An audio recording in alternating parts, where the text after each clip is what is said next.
Now then, we've got a recoil starter here from an MS260 or an 026, and a short while ago the spring went.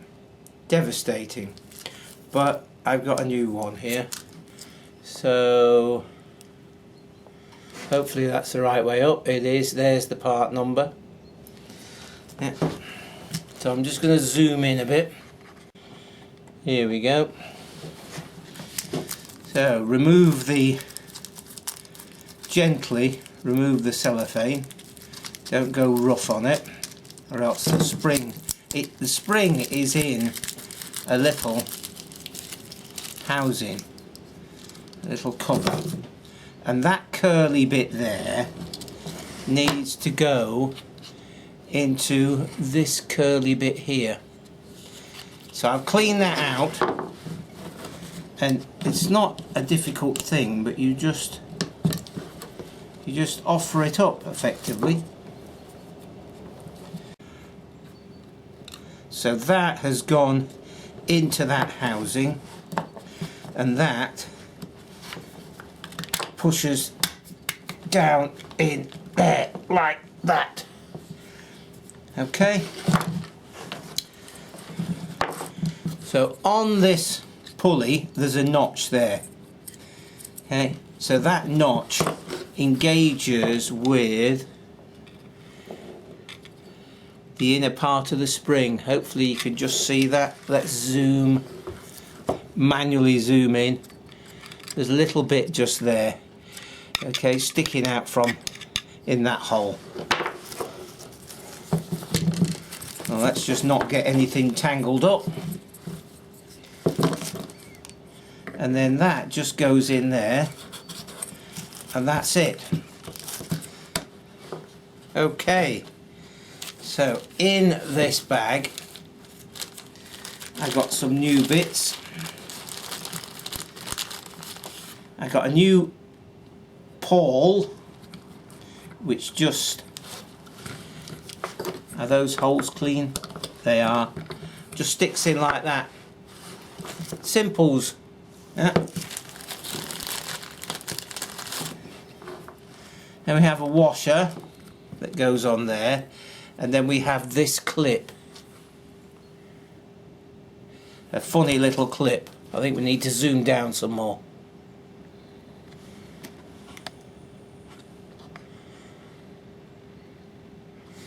Right, this is a bit tricky, okay, because there is trying to remove that washer. There is a groove in there, in this shaft, okay, and so this clip sits in that groove.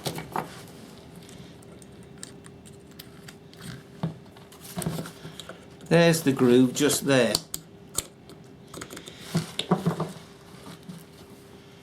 So we put the washer on. You could put a bit of silicone lubricant on this. Now, from what I remember, it goes that way. Okay, if it goes that way, I think I'm going to have a look at another one just to make sure. Just hang on a minute. I was right. Okay. It sticks forward, and look, this is delightful. I mean, that's just a really nice piece of engineering, isn't it? Isn't that just absolutely amazing?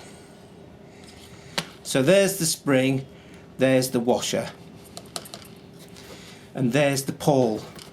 So if when you're using your saw, it doesn't engage, the recoil starter doesn't engage every time, that's the bit you change. And it's interesting, if you notice here, you can see the wear. See how that moves around. So it's worn in that socket. So if it's that worn, you can always put it on the other side. And then on some of the really bigger saws, they have two of these and a different spring. to have two poles just because you're pulling over such a bigger engine. And here's an example. I think this is from an 043. I might be wrong. It was a long time ago. It was a big old saw. And if we can see, there's this double spring and there are two poles there. Yeah. Okay, grand. That's just an example. So, these are tricky of fitting one side and then doesn't actually want to go in that groove because of that washer.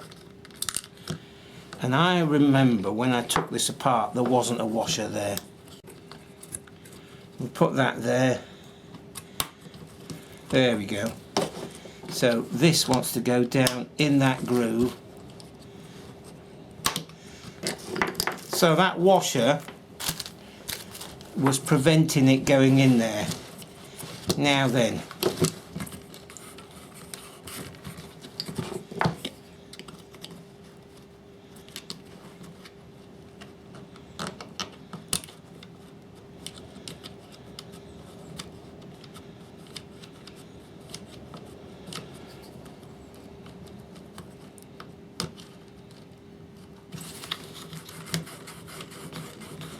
I don't quite like that. Doesn't seem right. Anyway, you get the idea. I'm going to investigate that. That should fly out quite easily. A bit of lube in there probably. Maybe the spring cassette hasn't been pushed down far enough. So anyway, the next thing to do, and I'm going to show this on this other one here, and this of course is part of the NPTC assessment. That's better. Can't be fiddling around with it zoomed in too much. So as part of the NPTC assessment you have to detension and tension the spring. Now you see this, see? It's floating around, which is great, whereas that other one's a bit tight. So what you do is you grab hold of the cord and move the whole lot around. Right, I've done 5 there, I believe, 5 turns. So as I was spinning it with the rope, so is that, no, it's not tight enough. Okay, so we need one more turn. So hold it like that and just spin around. That's better. And then of course there's the, is it too tight? Well, we know it can't be, but here's how you test for too tight. You pull it all the way out so the cord will not go anymore, and then you grab hold of the pulley and turn it.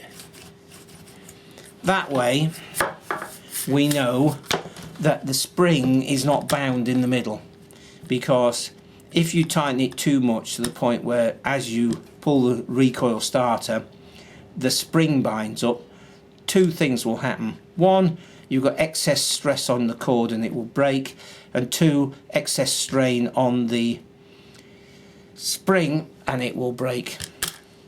You know, either of them do wear out and break at some point in their life, but why make it worse? Now you can see there's a bit of end float on that, so I'm going to investigate this one and see if that spring cassette needs to be pushed down further. Yeah. So I will get back to you if I find a reason for this not fitting right. So it did go down a bit more, and as you can see there, perhaps there's a little wear mark there and a little wear mark there. So it did push down some more. So again, there's the notch. We put that in. Okay. Now we can see, hopefully, there's a little bit of the shaft and then the groove, whereas before it wasn't. So let's put it back together again. Let's put the washer on. Let's put the pawl in with the pin, this little pin sticking upright. That's just a bit tight in there. Try this one. That's better. With that facing, that's the way to do it. I knew there was a way, but I haven't done this for such a long time. Plus the fact that this is sat down some more. So you put the straight bit in the groove. Let's just zoom down a bit. You put the straight bit in the groove like that, okay, and then just flick this over. There we go. There had to be an easy way to do it. Can we see? That's now working. Grand. That's perfect. Okay, and then we just tension the cord and do the checks. Hopefully you found this interesting. It is quite amazing how that very simple bit of engineering does that. Please like and subscribe, and I will catch up with you very soon. Cheers for now.